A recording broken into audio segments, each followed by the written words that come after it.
پھر یہ کنٹرول کرنا لگ بھگ ناممکن ہو جائے گا۔ اب دوسری اہم ترین بات ہے کہ ایک جج اور جرنیل آمنے سامنے آ گئے۔ یہ جنرل فیض صاحب کا معاملہ ہے۔ جنرل فیض آپ کو یاد ہوں گے، بڑی مشہور ان کی ایک تصویر ہے جب امریکنز نے یہاں سے ان کا وڈرال ہوا تھا افغانستان سے، تو افغانستان کے اندر پی سی میں جنرل فیض کے ہاتھ میں چائے کا کپ تھا اور وہ بڑا میسج تھا، بہت بڑا پیغام تھا، اور ظاہر ہے پاکستان میں اس تصویر کو سیلیبریٹ کیا گیا تھا۔ جنرل فیض بڑی اہم ترین شخصیت ہے، بڑے اہم ٹائم پر وہ پاکستان کی پریمیئر انٹیلیجنس ایجنسی، پاکستان کے خفیہ ادارے Inter Service Intelligence I S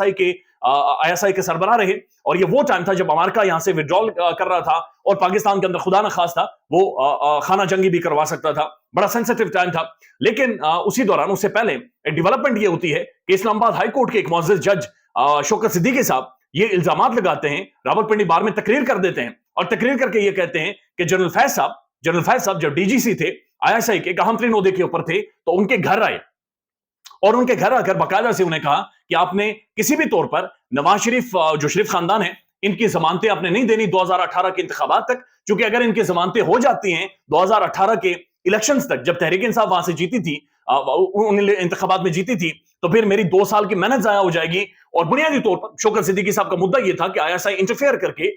اس وقت پولیٹیکل انجینئرنگ کروا رہی ہے، اور جنرل فیض صاحب باقاعدہ سے ان کے گھر آئے اور سارے معاملات چلوائیں۔ ساتھ ساتھ انہوں نے یہ بھی کہا کہ اپارا میں جو آئی ایس آئی ہیڈ آفس ہے، اس کے سامنے ایک سڑک گزرتی ہے، وہ سڑک بند ہے، اور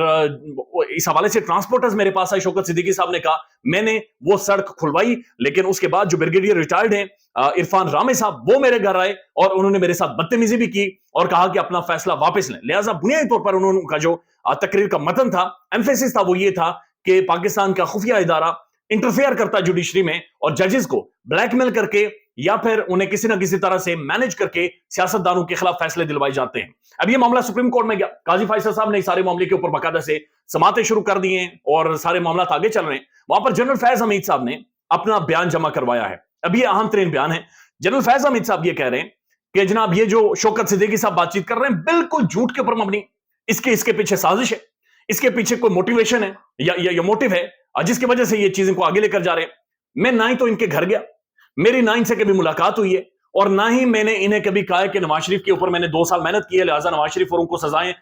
لازمی ہونی چاہیے، اور ان کی جو اپیلز ہیں وہ نہ سنی جائیں اور ان کی ضمانتیں نہ ہوں۔ اگر میں نے ایسی کوئی بات چیت نہیں کی، اور نہ ہی میں ان کے کبھی گھر گیا ہوں، نہ ہی ان سے کبھی ملاقات ہوئی ہے، نہ ہی میں نے ان سے کوئی رہنمائی چاہیے ہے، اور نہ ہی میں نے ان سے کوئی جا کر خود درخواست کی ہے، اور نہ ہی اپارا کی سڑک جو آئی ایس آئی ہیڈ آفس کے سامنے سے سڑک ہے اس کے حوالے سے بریگیڈیئر رامے کے ذریعے، بریگیڈیئر ریٹائر عرفان رامے کے ذریعے میں نے ان کے اوپر کوئی پریشر ڈلوایا یا پھر ان سے کوئی معافی مانگی ہے۔ یہ سارے معاملات وہ کہتے ہیں میں نے ایسا کوئی بھی معاملہ نہیں چلایا، میں نے ایسا کچھ بھی نہیں کیا، یہ سب کچھ ایک سازش ہے، سازش کے تحت یہ سارے معاملات میرے اوپر چلائے جا رہے ہیں، میرا اس سے کوئی تعلق نہیں ہے۔ اب یہ اہم ترین معاملہ سپریم کورٹ کے سامنے ہے۔ جو جسٹس شوکت صدیقی صاحب ہیں وہ یہ کہتے ہیں کہ اس وقت کی آئی ایس آئی چیف نے، اس وقت کے جو سربراہ تھے آئی ایس آئی کے اہم ترین، انہوں نے ان کے اوپر پریشر ڈالا۔ جنرل فیض صاحب کہہ رہے ہیں کہ نہیں، یہ جج صاحب جھوٹ بول رہے ہیں، ایسا میں نے ہرگز نہیں کیا۔ ساتھ ساتھ اہم بات جنرل فیض صاحب نے یہ بھی کی ہے کہ جو اسلام آباد ہائی کورٹ کے بینچز ہیں وہ اس وقت کے چیف جسٹس بناتے تھے، تو اگر میں نے چیزوں کو مینج خدا نہ خواستہ کرنا بھی ہوتا تو میں چیف جسٹس کے پاس جاتا اور اس سے ایک ایسا بینچ بنواتا جو نواز شریف صاحب کی اپیلیں سنتا اور کوئی فیصلہ اس کے اوپر جاری نہ کرتا۔ میں شوکت صدیقی صاحب کے پاس کیوں جاتا؟ لہٰذا یہ میرے اوپر بالکل بھونڈے الزامات ہیں، ان کے علاوہ ان کے اندر کوئی حقیقت نہیں ہے۔ اب یا تو شوکت صدیقی صاحب ٹھیک کر رہے ہیں یا جنرل فیض صاحب ٹھیک کر رہے ہیں، لہٰذا پاکستان کی سپریم کورٹ کو یہ ڈیسائیڈ کرنا پڑے گا، قاضی فیصل صاحب ڈیسائیڈ کریں کہ ان دونوں میں سے جھوٹا کون ہے۔ کوئی نہ کوئی تو ہے جو جھوٹ بول رہا ہے، یا تو شوکت صدیقی صاحب جھوٹ بول رہے ہیں، اور ان کے سٹیٹمنٹ کو سامنے رکھتے ہوئے مسلم لیگ نون نے سارا بیانیہ بنایا کہ 2018 میں عمران خان کو خلائی مخلوق نے جتایا، 2018 میں عمران خان کے پیچھے اسٹیبلشمنٹ تھی، 2018 میں جنرل فیض عمران خان کو اقتدار میں لے کر آیا، پروجیکٹ عمران خان، اس کے اوپر مسلم لیگ نون ساری کیمپین چلاتی رہی، پھر ووٹ کو عزت دو اور سارا ایک ماحول انہوں نے بنائے رکھا۔ اور اب جنرل فیض جب ان ساری چیزوں کو ڈینائی کر رہے ہیں تو اس کا مطلب یہ ہے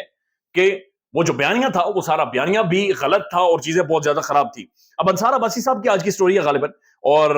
وہ اس میں یہ کہہ رہے ہیں کہ جو شوکت صدیقی صاحب ہیں وہ کہہ رہے ہیں کہ جناب میرے پاس ٹھوس ثبوت موجود ہیں اور میں وہ ثبوت سامنے لاؤں گا۔ اب جنرل فیض صاحب اگر ایک اسلام آباد ہائی کورٹ کے ایک سینئر پیونی جج کے پاس گھر جاتے ہیں، سی سی ٹی وی ویڈیو بھی ہوگی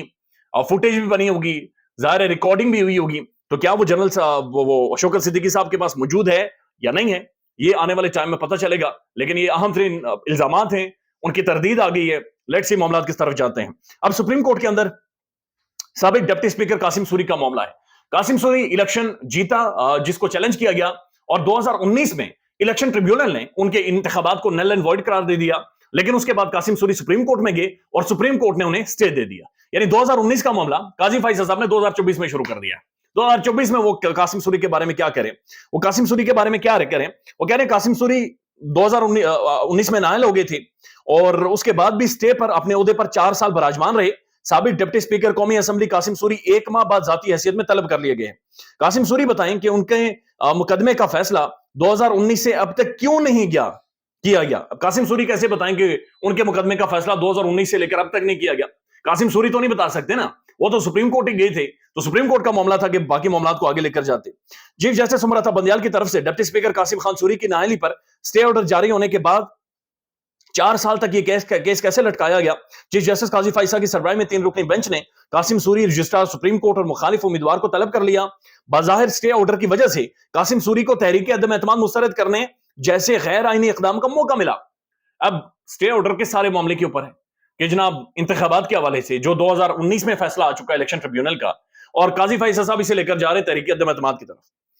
اور سپریم کورٹ کو سیاسی مقاصد کے لیے استعمال کیا گیا. کیوں نہ آپ کے موکل کے خلاف آرٹیکل 6 سنگین غداری کا مقدمہ چلایا جائے. چیف جسٹس قاضی فائز عیسیٰ قاسم سوری کے وکیل ایڈوکیٹ نعیم بخاری سے مخاطب: قاسم سوری ملک میں آئین بحران کی وجہ بنے، سپریم کورٹ کے اندرونی سسٹم کے ساتھ ہیرا پھیری کی گئی، قاسم سوری پر کیوں نہ آئین شکنی کی کارروائی کا حکم دیا جائے. اور یہ قاضی فائز صاحب بات چیت کر رہے ہیں. 2019 کا معاملہ 2024 میں آرٹیکل 6 لگا کر سنگین غداری کی طرف وہ اشارہ کر رہے ہیں، اور وہ بھی قاسم سوری جس نے اس وقت پریشر کو برداشت کرنے سے انکار کر دیا تھا. خیال رکھیے گا اپنا. اللہ حافظ.